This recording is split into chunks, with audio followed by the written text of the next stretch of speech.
Hey everybody, so welcome back to our channel. My name is Sai Kumar. So ఈరోజు మనం continuation of the React series. Okay, అందులోనే నిన్న మనం React project create చేసాం కదా. So with the help of Vite, right, Vite కమాండ్తో మనము చేసిండే, రైట్. సో ఇప్పుడు మనము ఆ కాంపోనెంట్స్ మనకి నిన్న చేసిండే కదా. సో కాంపోనెంట్స్ అని చెప్పేసి యాప్ డాట్ జేఎస్ఎక్స్ మనం ఈచ్ ఫైల్ కూడా చూసుండే, అంటే ఈచ్ ఫైల్స్ ఫోల్డర్స్ ఏమేమి ఉన్నాయని చెప్పేసి కూడా చూసాము. సో ఒకసారి కనుక మీరు ప్రీవియస్ వీడియో చూడనట్లయితే ఒకసారి మనకి ప్రీవియస్ వీడియో అని చెప్పేసి ఉంటుంది, సిరీస్ మనకి రియాక్ట్ చేసే సిరీస్ అని ఉంటుంది, అక్కడ వెళ్ళి ఒకసారి చూడండి. ఓకే, సో ఇప్పుడు మనం ఏంటి అంటే కాంపోనెంట్. ఓకే, సో కాంపోనెంట్లో సమ్ చేంజెస్ చేద్దాము. అలానే కాంపోనెంట్స్ అంటే ఏంటి, సో కాంపోనెంట్స్లో మనం కోడ్ ఎలా రాయాలి, యాజ్ వెల్ యాజ్ జేఎస్ఎక్స్ అంటే ఏంటి అనేది కూడా మనము ఇప్పుడు చూద్దాం అనమాట. Okay, so will go to the coding part. Okay, and over here so ఇక్కడ మనం నిన్న క్రియేట్ చేసుకున్న ప్రాజెక్ట్ అనేది ఇక్కడ వచ్చింది, అంటే మనం ఓపెన్ చేసేసి పెట్టుకున్నాం అనమాట. సో ఇలా మీరు చేసుకున్న తర్వాత సో మనం ఏం చేయాలంటే నిన్నటి కమాండ్స్ ఏవైతే ఉన్నాయో వాటిని వాడాల్సి ఉంటుంది. ఓకే, సో ఎప్పుడైనా కానీ మనం npm ఇన్స్టాల్ అని చెప్పేసి వాడొద్దు. ఓకే, సో అది ఒకేసారి మాత్రమే వాడతాము. సో ఇప్పుడు ఫర్దర్గా ఇప్పుడు ఏం చేయాలి అంటే సో ఇలా మనము ఏం చేస్తాము అంటే మన రియాక్ట్ ఫోల్డర్ని సెలెక్ట్ చేసుకోవాలి. ఓకే, సో ఇలా ఫైల్కి వచ్చేసి ఓపెన్ ఫోల్డర్ లోపల ఇది మనకి ఈ రియాక్ట్ సెలెక్ట్ చేసేసుకొని, ఓకే, సో ఇప్పుడు మనం ఎక్కడ ఉన్నాము అంటే రియాక్ట్ క్లాసెస్ అనే ఫోల్డర్లో ఉన్నామన్నమాట, అంటే ఈ పైన ఫోల్డర్. ఓకే, సో ఇప్పుడు మనం ఏం చేయాలంటే ఈ రియాక్ట్ ఈ అనే ఫోల్డర్ లోపలికి వెళ్ళాలి అంటే directory. Okay, change directory to cd to react అని చెప్పేసి అంటే మనము ఇప్పుడు ఈ రియాక్ట్ అనే ఫోల్డర్ లోపల ఉన్నామన్నమాట. ఓకే, సో ఈ ఫోల్డర్లోనికి వెళ్ళిన తర్వాత ఇప్పుడు మనం ఏం చేయాలంటే సో ఇప్పుడు మనకు ఆల్రెడీ నోడ్ మాడ్యూల్స్ ఉన్నాయి. ఓకే, సో దట్ మనకి ఇంకా మళ్ళీ ఫర్దర్గా మనం npm ఇన్స్టాల్ అని చెప్పి చేయాల్సిన అవసరం లేదు. ఓకే, సో కాబట్టి ఇప్పుడు ఏం చేయాలంటే npm రన్ dev అనమాట. npm రన్ dev అని చెప్పేసి ఈ కమాండ్ రన్ చేసాం అనుకోండి. సో ఇప్పుడు ఏమవుతుందంటే సో మనకి మన ప్రాజెక్ట్ అనేది స్టార్ట్ అయిపోద్ది అనమాట. సో మనకి ఆ సర్వర్, లోకల్ సర్వర్ ఏదైతే ఉందో అది మనకి స్టార్ట్ అయిపోద్ది అనమాట. సో మనకి స్టార్ట్ అయిపోయింది సర్వర్. ఓకే, సో ఇప్పుడు మనం దీని మీద క్లిక్ చేసి అదే హోవర్ చేసి ఇక్కడ ఫాలో లింక్ మీద క్లిక్ చేసినట్లయితే మనకి ఆటోమేటిక్గా ఇదిగో బ్రౌజర్లో ఈ ఏదైతే బూట్స్ట్రాప్ అదే రియాక్ట్ ప్రాజెక్ట్ ఉందో సో ఇది మనకి ఓపెన్ అప్ అయిపోయింది అనమాట, wheat plus react. Okay, so ఇప్పుడు మనం ఏం చేద్దామంటే ఇలా సైడ్ బై సైడ్ పెట్టేసుకోవచ్చు. ఓకే, సో ఇలా సైడ్కి పెట్టేసుకొని ఓకే, ఇప్పుడు మనం ఏం చేయాలి అంటే సో ఎప్పుడైనా కానీ గుర్తుపెట్టుకోండి, ఈ సర్వర్ అనేది మనము క్లోజ్ చేయొద్దు అనమాట. ఏది లోకల్ సర్వర్ ఏదైతే టెర్మినల్లో రన్ అవుతుందో ఈ సర్వర్ కంటిన్యూగా రన్ అవ్వాలన్నమాట. ఓకే, సో ఇది కనుక మనం ఇక్కడ మీరు డిలీట్ చేసినట్లు అనుకోండి, అదే కిల్ చేశారనుకోండి, మనకి సర్వర్ అనేది పనిచేయదు. అంటే ఇక్కడ మనకి లోకల్లో ఈ రియాక్ట్ సర్వర్ అనేది వర్క్ అవ్వదు. ఓకే, అవుట్పుట్ అనేది రాదు. సో అది మీరైతే చేయకండి. ఫర్ ఎగ్జాంపుల్ నేను చేసి చూపిస్తాను. ఇప్పుడు నేను ఇది కిల్ చేశాను. ఓకే, అది వెళ్ళిపోయింది. సో ఇప్పుడు మనం రీఫ్రెష్ చేసామనుకో, ఇక్కడ మనకి రియాక్ట్ అనేది రాదు. సర్వర్ అనేది రన్ అవ్వట్లేదు అనమాట. ఓకే, సో కాబట్టి అలాంటివి చేయకండి. ఇన్ కేస్ చేస్తే మళ్ళీ ఏం చేయవచ్చు అంటే మనం మళ్ళీ సర్వర్ని స్టార్ట్ చేయాలి. సో సర్వర్ని స్టార్ట్ చేయాలి అంటే సో ఇక్కడ మనం ఏం చేయాలంటే మళ్ళీ టెర్మినల్కి వెళ్ళి న్యూ టెర్మినల్ అక్కడ వచ్చేసి ఓకే, సో ఇక్కడ ఓకే, సో ఇప్పుడు మనం ఏం చేయవచ్చు అంటే ఇప్పుడు మనము మళ్ళీ npm రన్ dev అని చెప్పేసి రాసినట్లయితే మనకి మళ్ళీ సర్వర్ అనేది స్టార్ట్ అయిపోతుంది. ఇక్కడ ఇదిగో మనకి ఇదే మిస్టేక్ అనమాట. ఓకే, సో మనం మిస్టేక్ ఏం చేసాము అంటే సో ఇక్కడ మనము రియాక్ట్ క్లాసెస్ అనే ఫోల్డర్లో రన్ చేసాము. ఓకే, రియాక్ట్ క్లాసెస్ అనే ఫోల్డర్లో మనకి లేదు, ప్రాజెక్ట్ అంతా ఎక్కడుంది, ఈ రియాక్ట్ అనే ఫోల్డర్లో ఉంది. సో కాబట్టి మనం ఏం చేయాలంటే cd టు రియాక్ట్, ఇప్పుడు మనము npm రన్ dev అని చెప్పేసి ఇక్కడ టైప్ చేసినట్లయితే మనకి ఇప్పుడు సర్వర్ అనేది స్టార్ట్ అవుద్ది అనమాట. స్టార్ట్ అయిపోయింది. సో ఇక్కడే మనకు వచ్చి దీన్ని రిఫ్రెష్ చేస్తే ఆల్రెడీ లోకల్ హోస్ట్ 5173లో రన్ అవుతుంది, ఇదే అనమాట. ఓకే, సో ఇప్పుడు మనకి ప్రాపర్గా వచ్చింది, రైట్. సో ఇప్పుడు మనం దీన్ని మళ్ళీ సైడ్ బై సైడ్ పెట్టేసుకొని ఇప్పుడు మనము చూద్దాం. ఓకే, సో ఇక్కడ చూసినట్లయితే ఫస్ట్ ఆఫ్ ఆల్ మనకి మెయిన్గా ఉన్న ఫైల్ ఏంటి అంటే package dot JSN. Okay, so ఇప్పుడు ప్యాకేజ్ డాట్ జేఎస్ఎన్ చూసుకున్నట్లయితే సో ఇక్కడ మనకి ఈ స్టార్టింగ్లో ఉన్నవి ఏంటి అంటే సో మనకి ప్రాజెక్ట్ నేము, అది ప్రైవేటు, దాని యొక్క వెర్షను, టైప్ మాడ్యూల్. సో ఈ టైప్ మాడ్యూల్ అనేది మనకి ES6 modules, EJS imports exports చేసుకోవడానికి హెల్ప్ అవుతుంది అనమాట. ఓకే, సో మనకి ఇది ఆల్రెడీ జావా స్క్రిప్ట్లో ఉంటుంది. సో ఒకసారి మీరు ఇంపోర్ట్స్, ఎక్స్‌పోర్ట్స్ చూడండి మనకి జావాస్క్రిప్ట్ సిరీస్‌లో ఉందన్నమాట ఆ వీడియో. ఓకే. సో, అందులో మనకి ఈ మాడ్యూల్ గురించి ఉంటుందన్నమాట. ఓకే. తర్వాత ఇవి స్క్రిప్ట్స్ ఫైల్స్ అంటే స్క్రిప్ట్స్ కమాండ్స్. సో, ఇప్పుడు మనం ఇందాక రాసిన ఎన్‌పిఎం రన్ డెవ్ అని ఇక్కడ రాసాం కదా టెర్మినల్‌లో. సో, అది ఇదే అనమాట ఈ script. Okay. So, NPM run dev. Dev అంటే డెవలప్‌మెంట్. సో, అది చేసినప్పుడు మనకి లోకల్ సర్వర్ అనేది స్టార్ట్ అవుతుందనమాట. సో, ఇది బిల్డ్ కమాండ్ ఎందుకు అంటే సో, మనము లైక్ రియల్ టైమ్‌లో బిల్డ్ చేయడానికి అంటే లైక్ ప్రొడక్షన్ లెవెల్‌లో మనము బిల్డ్ చేయడానికి ఈ బిల్డ్ అనేది హెల్ప్ అవుతుందనమాట. ఓకే. సో, ఇది లింట్ అనేది ఎందుకు అంటే సో, మనకి ఎర్రర్స్ కోసము ఈఎస్‌లింట్ అనేది. సో, ఇది ప్రివ్యూ అంటే లైక్ నార్మల్‌గా ప్రివ్యూ చూసుకోవడానికి. ఓకే. సో, ఇక్కడ డిపెండెన్సీస్ ఏవైతే ఉన్నాయో సో, ఇక్కడ మనకి ఆ ప్యాకేజెస్ అనేవి ఇన్‌స్టాల్ అయ్యి వస్తాయన్నమాట. ఓకే. సో, ఇక్కడ మనం ఏమి ఇన్‌స్టాల్ చేసుకున్నా ఈ డిపెండెన్సీస్‌లో వస్తాయి. సో, ఇవి డెవ్ డిపెండెన్సీస్ అంటే ఏంటి అంటే డెవలప్‌మెంట్ అప్పుడు మనకి హెల్ప్ అవుతాయన్నమాట. సో, మనం ఏమన్నా కావాలి అనుకుంటే మనం కూడా డెవలప్‌మెంట్‌కి చేసేటప్పుడు మాత్రమే మనకి ఇవి వర్క్ అవుతాయి. సో, తర్వాత రియల్ టైమ్‌లో డిపెండెన్సీస్ కింద ఉండేవి వర్క్ అవుతాయన్నమాట. ఓకే. సో, అవి మనకి నార్మల్‌గా ఉన్నాయి ప్యాకేజ్‌లో చేశాను. ఓకే. ఇది మనకి మెయిన్‌గా ఉండే ఫైలు. ఓకే.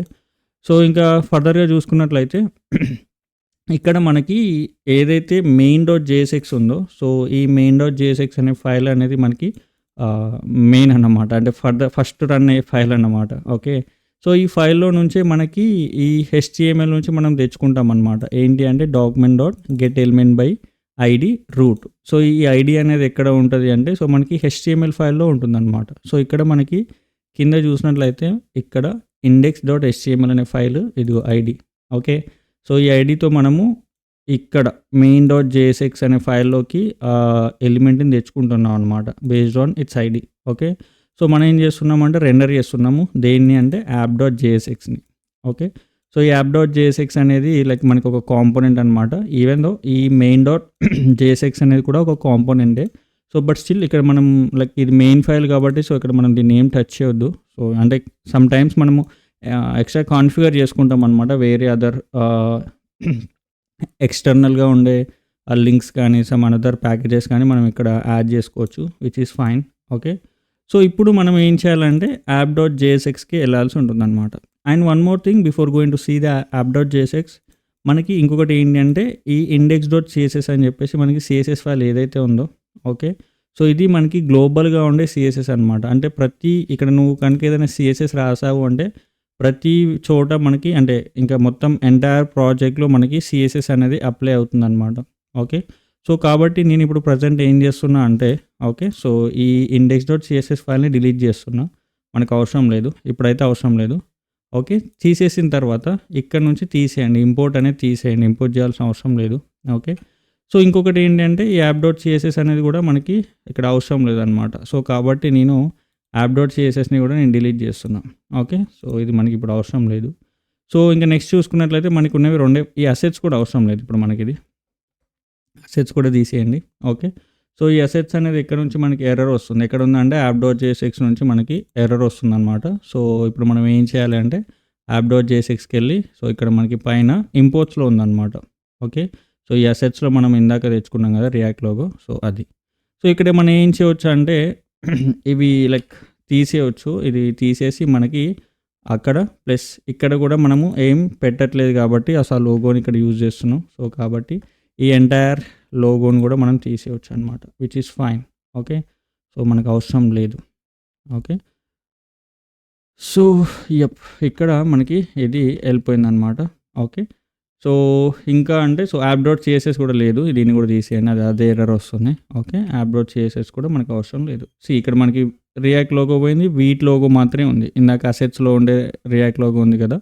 అది వెళ్ళిపోయింది. ఓకే. సో, స్టిల్ ఫంక్షనాలిటీ అయితే వర్క్ అవుతుంది. బట్ సీఎస్ఎస్ మాత్రం మనం తీసేసాము. రియాక్ట్ లోగో కూడా తీసేసాము. ఓకే.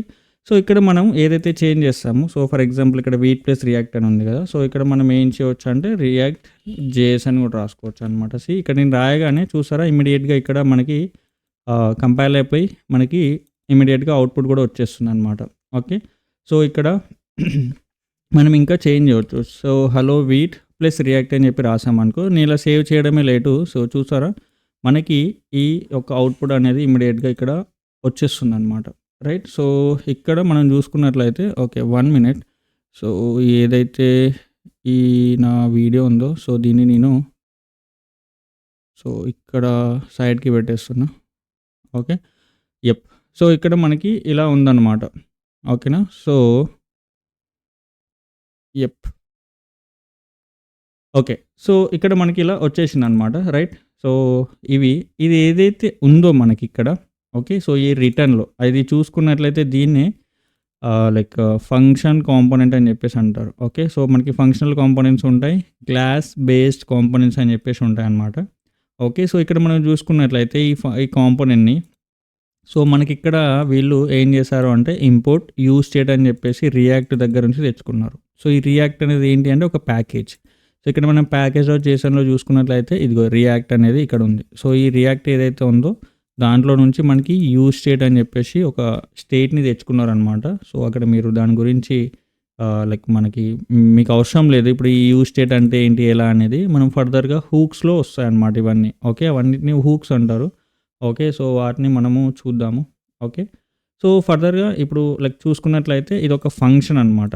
సో, ఇది లైక్ మనకి ఎప్పుడైనా గానీ గుర్తుపెట్టుకోండి. సో, మనం ఏవైతే కాంపోనెంట్స్ రాస్తున్నామో లేదా క్రియేట్ చేస్తున్నామో వాటిని మనము ఇక్కడ క్యాపిటల్ లెటర్‌తో పెట్టాల్సి ఉంటుందన్నమాట. ఓకే. సో, కాబట్టి ఇక్కడ యాప్.jsx చూసుకున్నట్లయితే ఓకే. ఫంక్షన్ యాప్ అదే లైక్ నార్మల్ ఫంక్షన్ అనమాట. సో, ఇక్కడ చూస్తే ఇది కర్లీ బ్రేస్. సో, ఇక్కడ మనకి లైక్ ఎక్స్‌పోర్ట్ చేసుకుంటున్నాం డిఫాల్ట్ ఎక్స్‌పోర్ట్. సో, చెప్పా కదా మీకు ప్రీవియస్‌లీ ఒకసారి మీరు జావా స్క్రిప్ట్‌లో ఇంపోర్ట్స్, ఎక్స్‌పోర్ట్స్ చూసినట్లయితే సో, అక్కడ మనం డిఫాల్ట్ ఎక్స్‌పోర్ట్ అనేది ఒకేసారి వాడతామని చెప్పాను. ఇన్ కేస్ మీకు జావా స్క్రిప్ట్‌లో అయినా రియాక్ట్ అంతా ఒకటేలే. సో, ఈ ఇంపోర్ట్స్, ఎక్స్‌పోర్ట్స్ గురించి మీకు ఐడియా లేకపోతే మాత్రం ఒకసారి మనకి జావా స్క్రిప్ట్ సిరీస్‌లో మాడ్యూల్స్, ఇంపోర్ట్స్ అండ్ ఎక్స్‌పోర్ట్స్ అని ఒక వీడియో ఉంటుంది. అది ఒకసారి చూడండి. అక్కడ మీకు ఈ క్లారిటీ వస్తుందన్నమాట. ఈ ఇంపోర్ట్స్ అండ్ ఎక్స్‌పోర్ట్స్ ఎలా వర్క్ అవుతాయి అని చెప్పేసి. ఓకే.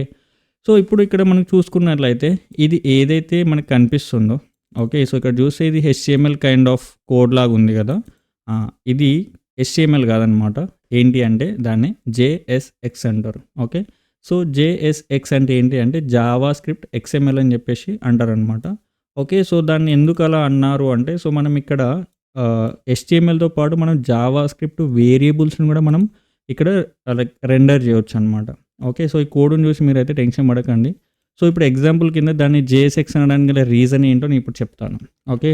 సో, ఇప్పుడు మనము జావా స్క్రిప్ట్ అనేది సో, ఈ రిటర్న్‌కి పైన ఈ ఏదైతే కర్లీ బ్రేస్ ఉందో దానికి మధ్యలో ఇక్కడ రాయాల్సి ఉంటుందన్నమాట. మనం జావా స్క్రిప్ట్ కోడ్‌ని. ఓకే. సో, ఇప్పుడు నేను ఏం చేస్తున్నా అంటే కాన్స్ట్ సో, నేను ఒక నేమ్ రాస్తున్నా. ఓకే. సో, టెకీ అని చెప్పేసి నేను ఒక నేమ్ మీకు కావాలంటే మీరు మీ ఓన్ నేమ్స్ రాసుకోండి విచ్ ఈస్ ఫైన్. ఓకే. లేదంటే ఛానెల్ అని చెప్పేసి ఇలా రాసా అనమాట. ఓకే. సో, ఇక్కడ చూసుకున్నట్లయితే ఇది రెడ్ కలర్‌లో వస్తుంది. ఓకే. రెడ్ కలర్‌లో రావడానికి రీజన్ ఏంటి అంటే సో, ESLint అనమాట. సో, ESLint అనేది మనం ఇక్కడ దీన్ని డిక్లేర్ చేసినాము. బట్ అంటే దాన్ని ఇక్కడ యూజ్ చేయట్లే అనమాట. ఓకే. సో, ఇప్పుడు మనం దీన్ని లైక్ ఏం చేయాలంటే చూపెట్టాలి. Okay. Hello welcome back to techie YouTube channel అని చెప్పేసి మనం ఏదో ఒకటి రాయాలి. ఓకే. సో, రాయాలి అంటే మనం ఏం చేయొచ్చు అంటే ఇక్కడ దాన్ని ఎలా చూపెట్టొచ్చు అంటే సో, ఇక్కడ హెడ్డింగ్ 1 అని చెప్పి రాసేసి మీకు ఆల్రెడీ HTML మీద ఐడియా ఉంది అనుకుంటున్నా. సో, లేకుంటే మాత్రం ఏవైనా క్రాష్ కోర్సెస్ అని చెప్పేసి ఉంటాయి యూట్యూబ్‌లో.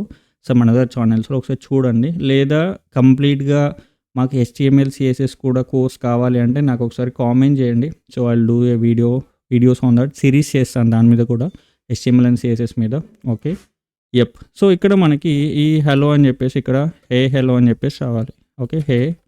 హలో అని చెప్పేసి ఈ ఛానల్ టెకీ అనేది ఏదైతే ఉందో దాన్ని అక్కడ మనం ఇక్కడ అంటే ఇక్కడ లైక్ చూపెట్టాలన్నమాట. ఓకే. సో, చూపెట్టాలంటే దీన్ని మనం ఏం చేయొచ్చు అంటే సో, ఈ ఛానల్‌ని మనము ఇలా డైరెక్ట్‌గా రాస్తే అవ్వదన్నమాట. ఓకే. సో, ఈ ఛానల్‌ని మీరు డైరెక్ట్‌గా రాసారనుకోండి. సో, సో, ఇది ఏమవుతుందంటే సో, నార్మల్‌గా కంటెంట్ లాగా ఈ HTML అనేది ఏం చేస్తా అంటే దీన్ని JSX అంటారు. ఓకే. ఈ JSX అనేది ఏదైతే ఉందో ఇది డైరెక్ట్‌గా కంటెంట్ లాగా ట్రీట్ చేస్తదనమాట. ఇలా డైరెక్ట్‌గా రాస్తే. బట్ మనకు కావాల్సింది టెకీ అని చెప్పి రావాలి ఇక్కడ ఛానల్ ప్లేస్‌లో. రైట్. సో, కాబట్టి ఇక్కడ దీన్ని మనం ఏం చేస్తామంటే ఈ ఛానల్‌ని మనం ఇలా కర్లీ బ్రేస్‌తో మనము లైక్ అంటే ఈ కర్లీ బ్రేస్‌తో పెట్టినట్లయితే ఏమవుతుందంటే ఇప్పుడు అది ఒక వేరియబుల్ లాగా ట్రీట్ అవుతుందన్నమాట. ఓకే. సో, వేరియబుల్ లాగా ట్రీట్ అయినప్పుడు సో, ఇక్కడ మీరు చూసుకున్నట్లయితే అక్కడ మనకి ఛానల్‌కి బదులుగా ఛానల్ లోపల ఉన్న ఇదిగో టెకీ కనిపిస్తుందా? సో, టెకీ అనేది ఇక్కడ మనకి హలో టెకీ అని చెప్పేసి వచ్చేసింది. రైట్. సో, ఇలా మనకి లైక్ ఈ JSX అనేది వర్క్ అవుతుంది. సో, ఇది మనకి నార్మల్‌గా ఉన్న ఈ యొక్క JSX అనమాట. ఓకే. సో ఇప్పుడు లైక్ మనం చూసుకున్నట్లయితే ఇది లైక్ కాంపోనెంట్. ఓకే. సో దీన్ని మనం తీసేసి మనం ఓన్‌గా కూడా కాంపోనెంట్ అనేది రాసుకోవచ్చు. ఓకే. సో నేనేం చేస్తున్నా అంటే ఇందులో ఉన్న app.jsxలో ఉన్న కోడ్‌ని మొత్తం తీసేస్తున్నా. సో తీసేస్తే ఇక్కడ మనకి వెళ్ళిపోతుందన్నమాట. సో ఇదేం ఉండదు మనకి. మనకి బ్లాంక్ పేజ్ వచ్చింది. రైట్. సో ఇప్పుడు మనం ఏం చేయొచ్చు అంటే మనం ఓన్‌గా కూడా రాసుకోవచ్చు కాంపోనెంట్‌ని. ఎలా అంటే సో ఇప్పుడు మనం కాన్స్ట్ సో దీన్ని నేను యారో ఫంక్షన్ లాగా రాస్తున్నా. ఓకే. ఎలా రాసుకున్నా నో ఇష్యూస్. మీరు లైక్ ఫంక్షన్ ఎక్స్‌ప్రెషన్ లాగా రాసుకున్నా ఓకే. లేదంటే మీరు ఫంక్షన్ డిక్లరేషన్ లాగా రాసుకున్నా ఓకే. లేదా యారో ఫంక్షన్ లాగా రాసుకున్నా కానీ okay. Which is fine. So ఇప్పుడు మనం ఏం చేయాలంటే మనకి ఏదైతే ఫైల్ నేమ్ ఉందో అదే నేమ్‌తో మనము ఫంక్షన్‌ని రాయాల్సి ఉంటుందన్నమాట. ఓకే. సో ఇలా ఈ ఫంక్షన్‌ని రాసేసుకొని ఓకే. సో ఇప్పుడు మనం ఏం చేయాలంటే రిటర్న్‌లో ఇది ఏం చేస్తా అంటే సో మనకి JSXని రిటర్న్ చేస్తా అనమాట. ఓకే. సో ఇక్కడ మనం చూసుకున్నట్లయితే నేను రిటర్న్‌లో హలో హలో టెకీ అని చెప్పేసి ఇలా రాసా అనమాట. ఓకే. సో ఇప్పుడు రాసిన తర్వాత ఇప్పుడు మనకి రాయగానే కాదు మనకి అవుట్‌పుట్ అయితే అస్సలు రాదనమాట. ఎందుకు అంటే మనము దీన్ని ఎక్స్‌పోర్ట్ చేయట్లేదు. ఓకే. సో కాబట్టి మీరు ఎప్పుడైనా కానీ గుర్తుపెట్టుకోండి దీన్ని మనం డిఫాల్ట్ ఎక్స్‌పోర్ట్ అనేది చేయాలి. ఇలా రాయగానే కాదు. ఓకే. సో దీన్ని డిఫాల్ట్ ఎక్స్‌పోర్ట్ చేయాలన్నమాట. సో దానికోసం మనం ఎక్స్‌పోర్ట్ డిఫాల్ట్ యాప్ అని చెప్పేసి ఇలా రాసుకున్నట్లయితే మనకి ఇప్పుడు లైక్ అవుట్‌పుట్ అనేది వస్తది. సో ఇక్కడ మీకు కనుక రాకున్నట్లయితే ఒక్కసారి రిఫ్రెష్ చేయండి. ఓకే. సో రిఫ్రెష్ చేస్తే మనకి ఇదిగో వచ్చేసిందనమాట టెకీ. ఓకే. సో ఇప్పుడు పర్ఫెక్ట్‌గానే ఉంది. ఓకే. సో ఇప్పుడు నేనేం చేస్తున్నా అంటే నెక్స్ట్ సో నేను మళ్ళీ ఒక హెడింగ్ 2లో హే దేర్ అని చెప్పేసి హే గుడ్ మార్నింగ్ అని చెప్పేసి రాస్తున్నాను అనమాట. ఓకే. సో ఇలా రాసేసి మనకి ఇదిగో అవుట్‌పుట్ రావట్లేదు. బట్ ఎర్రర్ వస్తుందన్నమాట. ఓకే. సో దీనికి రీజన్ ఏంటి అంటే సో మనకి ఇక్కడ చూసినట్లయితే ఇదిగో సో ఎక్స్‌పెక్టెడ్ గాడ్ గుడ్ అని చెప్పేసి ఇలా వచ్చిందనమాట. ఓకే. సో బట్ స్టిల్ ఇక్కడ మనకి ఎర్రర్ అనేది వస్తుందన్నమాట. ఎందుకు అంటే syntax error caused by syntax error అంట. సో ఇక్కడ మనం చూసుకున్నట్లయితే మీరు ఎప్పుడైనా కానీ గుర్తుపెట్టుకోవాల్సింది ఏంటి అంటే సో మనం ఎప్పుడైనా కాంపోనెంట్‌లో సమ్ JSX రాస్తున్నాము అంటే సో ఇది కమ్స్ అండర్ JSX. దీన్ని HTML లైక్ కోడ్ అని కూడా అంటారు. బట్ HTMLే మన భాషలో చెప్పాలంటే HTMLే. బట్ రియాక్ట్ భాషలో వచ్చేసి దాన్ని JSX అంటారు. ఓకే. సో ఇక్కడ మనం చూసుకున్నట్లయితే ఈ ఏదైతే కాంపోనెంట్‌లో మనము ఇలా HTML కోడ్ రాస్తున్నామో సో ఈ HTML కోడ్ రాసేటప్పుడు ఇలా ఇండివిజువల్‌గా మనము ఫైల్స్ అంటే ఇండివిజువల్‌గా ట్యాగ్స్ రాస్తున్నాం అనుకోండి. ఓకే. సో ఇప్పుడు ఈవెన్ నేను లోరమ్ ఇప్సమ్ అని చెప్పేసి కూడా రాస్తున్నా. సో స్టిల్ ఎర్రర్ అనేది వస్తది. ఓకే. సో ఇలా రాసినప్పుడు వీటికి ఒక పేరెంట్ ట్యాగ్ అనేది ఉండాలన్నమాట. ఓకే. సో ఇక్కడ మనం చూసినట్లయితే ఇక్కడ చూడండి ఇదిగో JSX expression must have one parent element. So కాబట్టి సో ఒక పేరెంట్ ట్యాగ్ అనేది పక్కా ఉండాలి వీటికి. అన్నిటిని మనం ఏం చేయాలంటే ఒక డివిజన్‌లో కానీ ఏదైనా వేరే లైక్ ఒక స్పాన్‌లో కానీ మనము పెట్టొచ్చు అనమాట. ఒక పేరెంట్ ట్యాగ్ లాగా. సో మనకి అంటే నార్మల్‌గానైతే మనకి డివిజన్స్ వాడతారు. ఓకే. ఎందుకంటే అది బ్లాక్ లెవెల్ ఎలిమెంట్ కాబట్టి సో ఎక్కువ మంది లైక్ మనం ఎప్పుడైనా డివిజన్ వాడేసుకొని సో ఇలా ఓపెనింగ్ అండ్ క్లోజింగ్ ట్యాగ్ పెట్టేసుకొని సో వీటిని మనం ఏం చేయాలంటే ఇలా ర్యాప్ చేయాల్సి ఉంటుందన్నమాట. ఓకే. సో ఇలా ర్యాప్ చేసినట్లయితే ఇప్పుడు మనకి ఇదిగో ఇప్పుడు మనకి అవుట్‌పుట్ అనేది వచ్చేసింది. చూసారా? సో ఇలా మనకి నార్మల్‌గా ఈ యొక్క అంటే ఏవైతే మనం లైక్ ట్యాగ్స్ రాస్తామో సో ఆ ట్యాగ్స్‌కి మనము లైక్ ఒక పేరెంట్‌ని పెట్టాల్సి ఉంటుందన్నమాట. ఓకే. సో ఇప్పుడు మనం దీన్ని ఒకసారి ఫార్మాట్ చేస్తే అది ప్రాపర్‌గా అలైన్‌మెంట్ అనేది అలైన్ అయిపోయి వచ్చేస్తుంది అనమాట. సో ఇది మనకి నార్మల్‌గా ఉన్న ఈ యొక్క కాంపోనెంట్. ఓకే. సో లైక్ ఇలా మనము నార్మల్‌గా థింగ్స్ అనేవి చేస్తూ ఉండాలి. ఓకే. సో ఇంత మిస్టేక్ చేసినా లైక్ ఎర్రర్ అనేది కామన్‌గా వస్తుందన్నమాట. సో ఇక్కడ కూడా మనం ఈవెన్ మీరు క్లోజింగ్ ట్యాగ్ పెట్టకపోయినా కానీ ఇక్కడ ఎర్రర్ వస్తుంది. ఓకే. సో మనకి నార్మల్‌గా మీరు HTMLలో చూసుకున్నట్లయితే ఈ క్లోజింగ్ ట్యాగ్ పెట్టకుంటే మాత్రం ఎర్రర్ రాదు. బట్ స్టిల్ ఇక్కడ రియాక్ట్‌లో అయితే ఎర్రర్ అనేది వస్తుందన్నమాట. సో కాబట్టి ఇక్కడ మనము కొద్దిగా జాగ్రత్తగా ఉండాల్సి ఉంటుందన్నమాట. ఓకే. సో ఇది లైక్ నార్మల్‌గా ఉన్న మనకి ఈ యొక్క కాంపోనెంట్. ఓకేనా. సో ఇలాంటివి మనం డిఫరెంట్ కాంపోనెంట్స్ కూడా మనం క్రియేట్ చేసుకోవచ్చు. ఓకేనా. సో లైక్ వీడియో లెంతీగా ఉంటుందని చెప్పేసి నేను ఇక్కడికే ఆపేస్తున్నా. Okay. Will see the further things in next class. Okay. So until then thank you so much. Okay. So have a nice day. Take care. Bye.